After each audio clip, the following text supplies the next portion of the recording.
তুমি কি সত্যি সফল হতে চাও? তুমি কি এমন একটা জীবন চাইছো যেখানে সুখ থাকবে, শান্তি থাকবে, আর থাকবে একটা পরিপূর্ণতা? কিন্তু জানো কি, শুধু কঠোর পরিশ্রম করলেই সফল হওয়া যায় না। সফলতা আসে কিছু নির্দিষ্ট অভ্যাস থেকে, যেগুলো যদি তুমি নিজের জীবনে প্রতিদিন অনুসরণ করতে পারো, তাহলে তুমি শুধু সফল হবে তেমনটা না, বরং একটা অন্যরকম জীবন অনুভব করতে পারবে। আজকের এই ভিডিওটা তোমার জীবনের মোড় ঘুরিয়ে দিতে পারে। এই 6টি অভ্যাস যদি তুমি মেনে চলো, তাহলে দেখবে তুমি ধীরে ধীরে তোমার স্বপ্নের জীবন গড়ে তুলতে পারছো। প্রথম অভ্যাস, নিজের অন্তরের ভাবনা শুদ্ধ রাখো। সফলতার সবচেয়ে বড় শর্ত হলো তোমার অন্তরের উদ্দেশ্য বা ইনার ইন্টেন্ট পবিত্র এবং সৎ হওয়া দরকার। অনেক মানুষ বাইরের দিকে সফলতা দেখায়, কিন্তু ভেতরে ভেতরে তারা সুখী হয় না, কারণ তাদের মনের অভ্যন্তরে নেগেটিভিটি, হিংসা বা অন্যের ক্ষতি করার চিন্তা কাজ করে।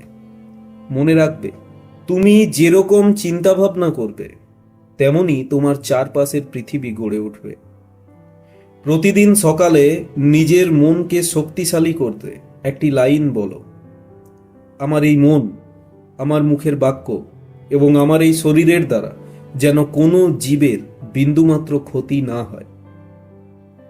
দীর্ঘ সময় ধরে এই লাইনটি প্রতিদিন সকালে বলার পর তোমার মধ্যে একটি স্বচ্ছতা আসবে এবং তুমি ধীরে ধীরে নিজের চিন্তা ভাবনা, কথা এবং নিজের কাজকে আরো পজিটিভ দিকে নিয়ে যেতে পারবে। কিন্তু যদি কখনো কারো প্রতি রাগ, ঈর্ষা বা নেগেটিভ ফিলিং আসে, তাহলে সঙ্গে সঙ্গে নিজের মধ্যে অনুশোচনা অনুভব করো এবং মনে মনে সেই ব্যক্তির কাছে ক্ষমা চেয়ে নাও।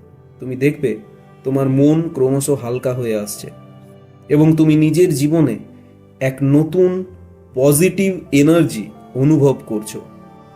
দ্বিতীয় অভ্যাস হলো অন্যদের সাহায্য করা। তুমি কি জানো, বড় বড় সফল ব্যক্তিরা কেবল নিজেদের জন্য নয়, অন্যদের জন্যও কাজ করেন। মানুষের প্রকৃত সাফল্য তখনই আসে যখন সে শুধু নিজেকে নিয়ে নয়, বরং তার আশেপাশের মানুষকেও এগিয়ে নিতে চেষ্টা করে। কিছু সহজ উপায় ফলো করলে তুমি এই ধরনের একটি অভ্যাস তৈরি করতে পারবে। যেমন, বাসে উঠলে কোনো বৃদ্ধ বা প্রতিবন্ধী ব্যক্তিকে বসার সুযোগ করে দাও। রাস্তায় বেরিয়ে যদি দেখো যে কেউ সমস্যায় পড়েছেন, তাকে যথাসাধ্য সাহায্য করো। কোনো গরিব মানুষ বা শিশুর জন্য ছোটখাটো কিছু করো, একটা খাবার কিনে দেওয়া, কিছু টাকা দেওয়া, অথবা তার সঙ্গে হাসি মুখে একটু কথা বলা। অফিস বা বাড়িতে তোমার সহকর্মী বা পরিবারের জন্য ভালো কিছু করো। মনে রাখবে, যত বেশি তুমি অন্যের জন্য ভালো কাজ করবে, তত বেশি তুমি নিজেই মানসিক শান্তি ও আনন্দ অনুভব করতে পারবে।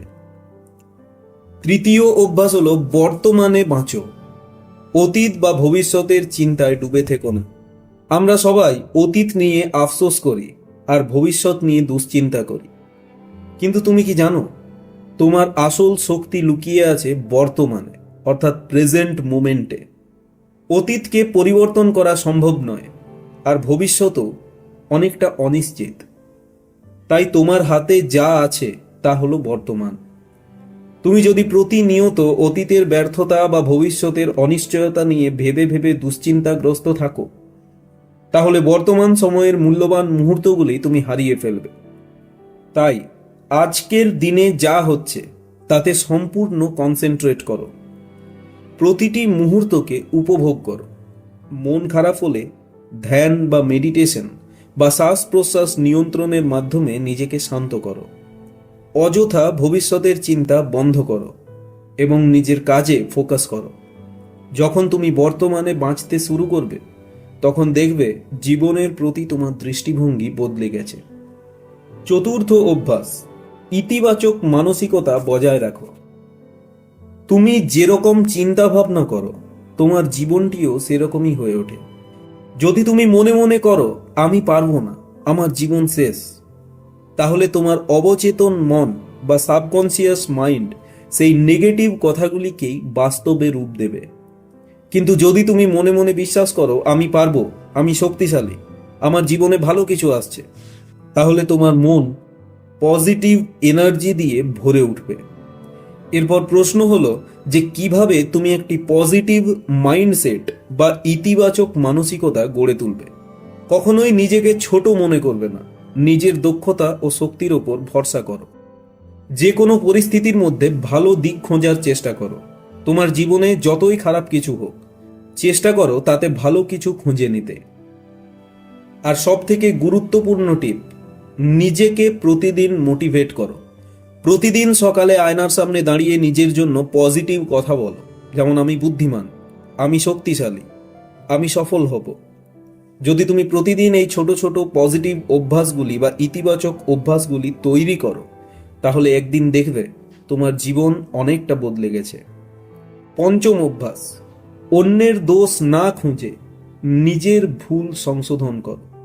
আমরা প্রায়ই অন্যদের ভুল খুঁজে বেড়াই, কিন্তু নিজের ভুলের দিকে আমরা নজর দিই না। এটা একটা বড় সমস্যা যা আমাদের জীবনে সাফল্য অর্জনের পথে বাধা সৃষ্টি করে।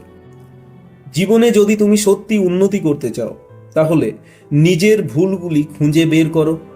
অন্যকে দোষারোপ না করে নিজের ভুলের দায়িত্ব নিজে নিতে শিখো, আর নিজেকে প্রতিদিন উন্নত করার চেষ্টা করো। যদি তুমি নিজেকে বদলাতে শুরু করো, তখন দেখবে তোমার চারপাশের পরিবেশও কেমন বদলে যাচ্ছে। ষষ্ঠ অভ্যাস, ক্ষমা চাওয়া এবং ক্ষমা করা শিখো। তোমার কি কখনো মনে হয়েছে কেউ তোমাকে কষ্ট দিয়েছে আর তুমি সেই কষ্ট বয়ে নিয়ে চলেছ? কিন্তু তুমি কি জানো, আসল সুখ পাওয়ার জন্য তোমাকে ক্ষমা করতে শিখতে হবে। ক্ষমা মানে শুধু অন্যদের ভুল মাফ করা নয়, বরং নিজের ভুলের জন্য ক্ষমা চাওয়া। যদি তুমি কখনো কারো মনে কষ্ট দিয়ে ফেলো, তাহলে তাকে আন্তরিকভাবে ক্ষমা চাও। যদি কেউ তোমাকে কষ্ট দেয়, তাহলে নিজের শান্তির জন্য তাকে ক্ষমা করে দাও। যখন তুমি সত্যি ক্ষমা করতে এবং ক্ষমা চাইতে শিখবে, তখন দেখবে তোমার মনের ভার অনেকটা কমে গেছে এবং তুমি সত্যি সুখ অনুভব করছো। আজকের ভিডিওতে আলোচনা করা এই 6টি অভ্যাস যদি তুমি প্রতিদিন নিজের জীবনে প্রয়োগ করতে পারো, তাহলে তুমি শুধু সফল হবে না, বরং এক শান্তিপূর্ণ, সুখী ও পরিপূর্ণ জীবন পাবে। সুতরাং আজ থেকেই এই 6টি অভ্যাস নিজের জীবনে নামিয়ে আনার চেষ্টা করো। ভিডিওটি যদি তোমার ভালো লেগে থাকে, তাহলে লাইক করো, কমেন্ট করে জানাও তুমি এই অভ্যাসগুলির মধ্যে কোনটি আজ থেকেই শুরু করতে চাও। আর আমাদের চ্যানেলটি সাবস্ক্রাইব করে বেল আইকনটি প্রেস করো এরকম আরও অনুপ্রেরণামূলক ভিডিও দেখার জন্য। দেখা হচ্ছে তোমার সাথে পরবর্তী ভিডিওতে। ধন্যবাদ।